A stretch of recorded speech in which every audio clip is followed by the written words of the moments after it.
Mobile restart होने के बारे में अगर आप मान के चलिए किसी भी मोबाइल का अगर FRP अनलॉक करते हैं आप, उसके बाद जो है मोबाइल क्या होता है तो उसमें प्रॉब्लम आ जाता है और मोबाइल में जो है मोबाइल रीस्टार्ट होने लगता है।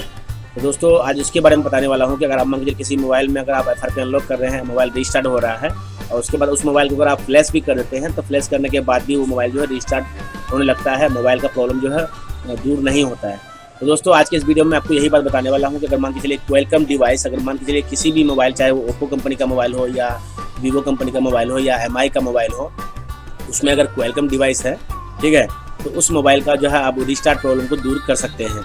इसके लिए आपको करना क्या होगा, आपको इसके लिए कोई फ्लैश नहीं करना है मोबाइल को, सिर्फ उसे जो है रिपेयर करना है। तो रिपेयर कैसे करना है इसके लिए मैं आपको बता रहा हूँ। आपको यहाँ पे क्वालकॉम टूल सेलेक्ट कर लेना है और क्वालकॉम टूल जब आप सेलेक्ट कर लेंगे उसके बाद जो है आपको यहाँ पर जो है एक आपको जो है मान के चलिए अगर आपका मोबाइल यूनिवर्सल में आता है तो यूनिवर्सल आपको सेलेक्ट करना है, या किसी अगर कंपनी में आता है तो उसे आपको सेलेक्ट करना है, ठीक है। दोस्तों मैं आपको बता दूं कि मोबाइल जो होता है तो मान के चलिए ओप्पो का मोबाइल है हमारे पास, तो ओप्पो का मोबाइल यूनिवर्सल में भी आता है और ओप्पो मेथड में भी आता है। तो इसका पता कैसे आपको लगेगा, इसका पता मान के चलिए अगर आप ओप्पो मेथड सेलेक्ट कर लिए, उसमें आपका मोबाइल बूट नहीं कर रहा है तो आप यूनिवर्सल सेलेक्ट करके देख सकते हैं और ओप्पो मेथड सेलेक्ट करके देख सकते हैं। तो दोस्तों हमने यहाँ पे यूनिवर्सल सेलेक्ट किया, उसके बाद यहाँ पे ओप्पो मेथड हमने सेलेक्ट कर लिया। उसके बाद मोबाइल को हमें यहाँ पे जो है बूट कराना है एडियल मोड से। तो एडियल मोड लाने के लिए मान के चलिए जो मोबाइल में अगर आपके पास MI का मोबाइल है उसमें टेस्टिंग पॉइंट शॉर्ट करके एडियल मोड आता है, और मान के चलिए मेरे पास मोबाइल है ओप्पो का A37F, तो इस मोबाइल में जो वॉल्यूम प्लस माइनस से एडियल मोड इसका आ जाता है, और किसी किसी मोबाइल में एडियल केबल के जरिए से एडियल मोड आता है, यानी कैसे भी आपको एडियल मोड लाना है, ठीक है।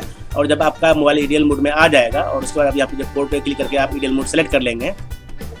उसके बाद आपको यहाँ पे रीड फ्लैश फॉर्मेट पे आपको यहाँ पे क्लिक करना है। और जब आप रीड फ्लैश फॉर्मेट पे क्लिक करेंगे उसके बाद यहाँ पे ऑप्शन है रिपेयर FS का, रिपेयर FS पे आपको चेक लगाना है और स्टार्ट बटन पर आपको क्लिक करना है। तो दोस्तों आपके अगर मोबाइल में रिस्टार्ट का प्रॉब्लम है और आपने मोबाइल को फ्लैशिंग कर दिया है फिर भी आपका रिस्टार्ट का प्रॉब्लम है, तभी जो है आप जो है ये मेथड को आप यूज़ कर सकते हैं। और मान के चलिए अगर आप जो है किसी मोबाइल को अगर आप FRP अनलॉक किए और FRP अनलॉक करने के बाद वो मोबाइल जो है लोगों पर अटक जाता है, तो उसके लिए आप क्या करेंगे कि आप यहाँ पे जो उसे फैक्ट्री रीसेट कर सकते हैं, यानी फ्लैश करने से पहले एक बार आप फैक्ट्री रीसेट करके देख लें और नहीं होगा तब जो है आप जो है उसे फ्लैश कर सकते हैं।